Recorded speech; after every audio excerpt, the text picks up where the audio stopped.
Shalom Bapak Ibu, Saudara sekalian. Jumpa lagi dalam program Night Call GPIB. Tidak terlalu terlambat kalau pada malam hari ini saya, Pendeta Abraham Ruben Persang, yang melayani di GPIB Kasih Karunia Ciledug, menyampaikan ucapan Selamat Natal. Masih ada pohon Natal di sebelah kanan saya. Kepada Bapak Ibu sekalian, salam dari kami, Jemaat Dikasih Karunia Parung Serap Ciledug, untuk Bapak Ibu semua dimanapun berada. Dan juga selamat tahun baru, tahun yang kita percaya adalah anugerah daripada Tuhan, tahun 2022. Malam ini kita akan bersama-sama membaca dan merenungkan firman Tuhan sebelum kita masuk dalam istirahat malam kita. Mari kita berdoa mohon bimbingan Roh Kudus untuk pembacaan dan perenungan firman Tuhan. Kita berdoa. Ya Tuhan, terangi hati kami dengan terang-Mu, dengan hikmat-Mu dan kuasa-Mu, sehingga setiap firman yang kami baca dan kami renungkan, sungguh kami dibimbing oleh Roh Kudus-Mu untuk mengerti, menghayati, bahkan mentaatinya. Kami berdoa di dalam Yesus Kristus, terang yang sejati, yang menerangi dunia ini. Amin. Pembacaan ayat Alkitab malam hari ini adalah dari Yohanes pasal yang ketiga ayat 16 dan ayat yang ke-17. Silakan Bapak Ibu membuka Alkitab dan menyimak pembacaan yang akan saya bacakan. Karena begitu besar kasih Allah akan dunia ini, sehingga Ia telah mengaruniakan anaknya yang tunggal, supaya setiap orang yang percaya kepadanya tidak binasa, melainkan beroleh hidup yang kekal. Sebab Allah mengutus anaknya ke dalam dunia, bukan untuk menghakimi dunia, melainkan untuk menyelamatkannya oleh Dia. Demikian pembacaan ayat-ayat Alkitab. Terpujilah Kristus, haleluya. Bapak Ibu Saudara sekalian yang dikasihi Tuhan, menarik dalam beberapa hari ini kita membaca Injil Yohanes pasalnya yang ketiga. Dan kita sama-sama membaca bagaimana kisah itu diawali dengan peristiwa Tuhan Yesus ada di Bait Allah di Yerusalem, lalu kemudian mengobrak-abrik penjual, penukar uang dan lain sebagainya. Dan dari situ kita sama-sama melihat ada satu catatan Injil Yohanes yang membuat kita semakin mencari tahu. Kenapa? Karena setelah peristiwa itu, bahwa orang-orang terheran-heran, siapa ini begitu berani-beraninya melakukan hal itu di depan atau di Bait Allah. Dan Bapak Ibu kasih, pasal 3 menceritakan kepada kita ada seorang yang adalah pemuka agama Yahudi bernama Nikodemus.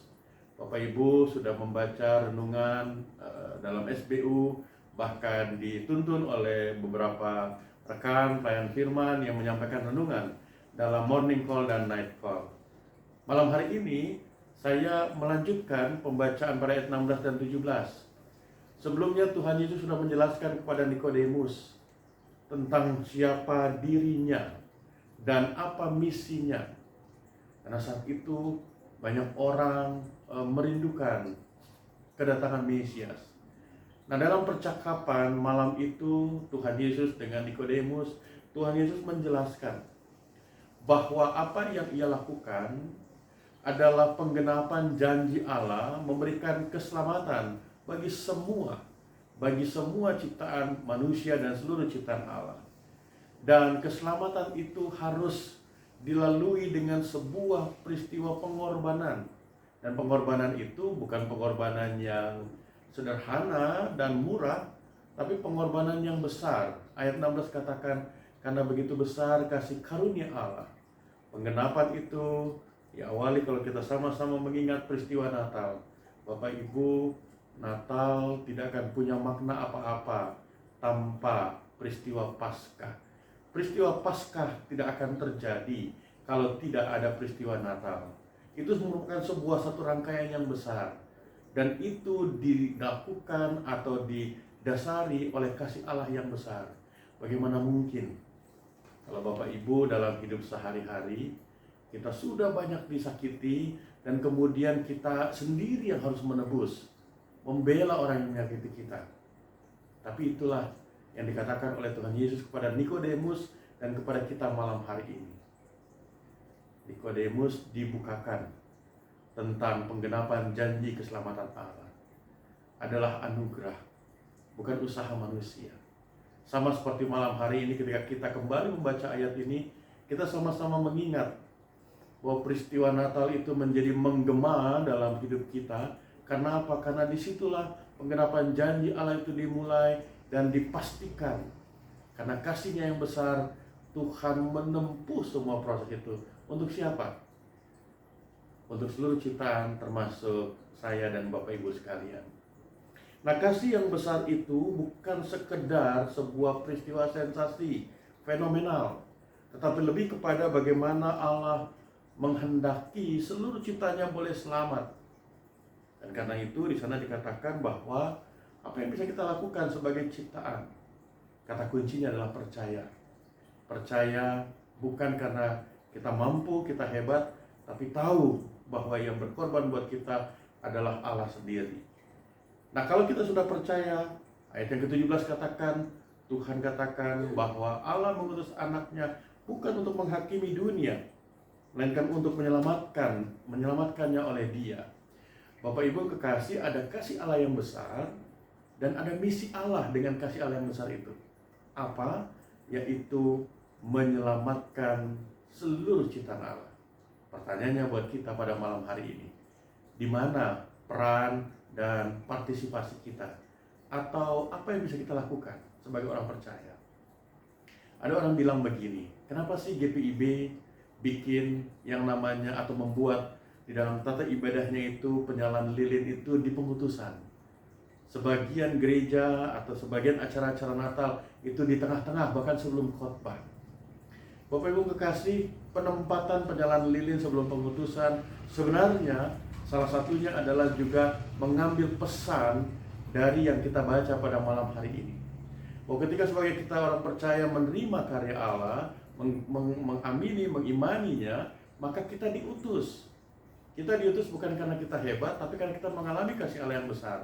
Untuk apa? Untuk mewartakan dan menceritakan, menyatakan tentang keselamatan itu.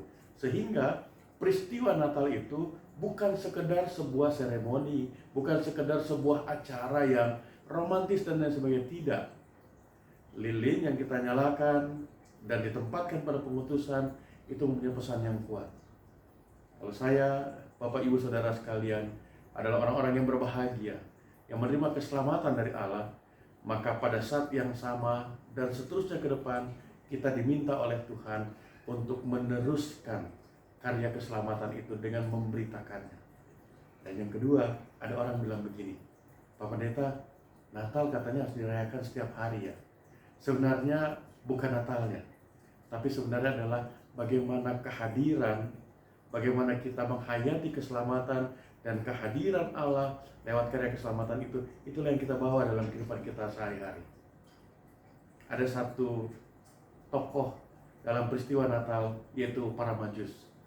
Apa yang mereka lakukan? Yang mereka lakukan, mereka pergi, datang dari timur, dan kemudian mereka kembali. Dan ketika mereka kembali, mereka memberitakan tentang Raja yang sejati.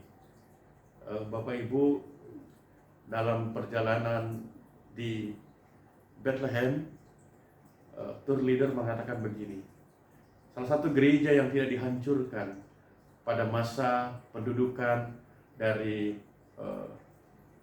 kerajaan Persia, yaitu adalah gereja Nativity, gereja kelahiran. Kenapa? Karena ketika tentara masuk, mereka melihat mosaik di dinding gereja itu. Dan di situ dilihatlah ada mosaik lukisan. Mereka katakan, kenapa ini orang-orang seperti kita? Jadi kalau gitu kita nggak usah buat, kita hancurkan. Dan tahu yang dilihat oleh mereka adalah mosaik tentang orang Majus yang datang ke Bethlehem. Bapak Ibu, kisah itu saya sengaja sisipkan dalam renungan ini mau mengatakan apa?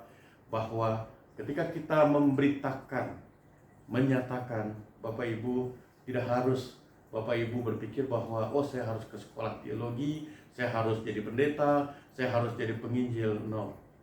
GPIB sejak lama sudah mengenal yang namanya konsep gereja, jemaat misioner. Saya dan Bapak Ibu sebagai pribadi, sebagai keluarga, dimanapun kita ditempatkan, semestinya sebagai pribadi dan keluarga persekutuan yang mengimani, menghayati, dan menerima anugerah Allah, dimanapun kita wartakan, kita beritakan, kita ceritakan, dan kita nyatakan tentang keselamatan daripada Tuhan. Sekali lagi, selamat Natal. Biarlah karya Kristus terus nyata dalam kehidupan Bapak Ibu di mana saja, teristimewa dalam hidup sehari-hari kita, sehingga banyak orang mengecap, menikmati, dan menerima anugerah Allah. Tuhan memberkati kita semua. Amin. Mari kita berdoa. Bapa di surga, kami berterima kasih untuk kesempatan malam hari ini. Kiranya firman Tuhan yang kami baca dan kami renungkan itu meneguhkan kami, mengingatkan dan menguatkan kami untuk kami melanjutkan langkah perjalanan hidup kami, hidup iman kami yang Tuhan karuniakan.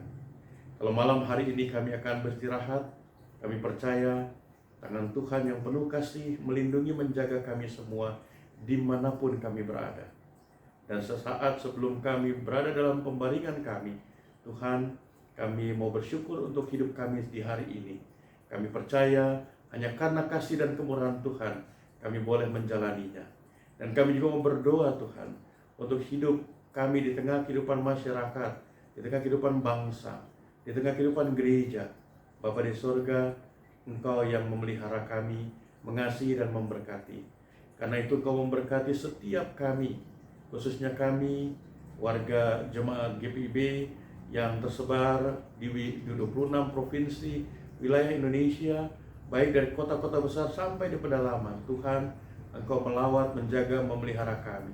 Bahkan kami berdoa Tuhan untuk seluruh penduduk Indonesia, dari kota-kota besar sampai di daerah-daerah terpencil, terbelakang, terluar.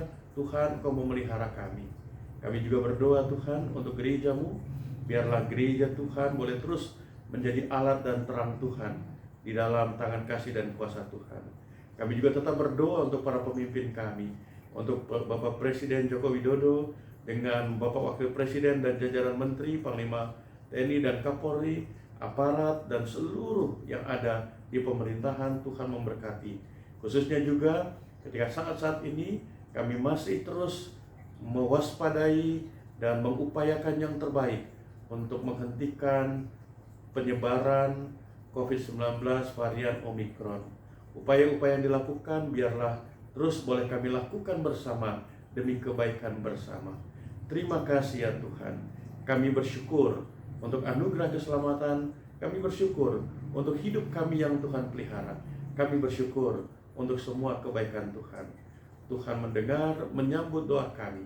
Kami bawa di dalam Yesus Kristus yang adalah Tuhan dan Juru Selamat kami. Amin.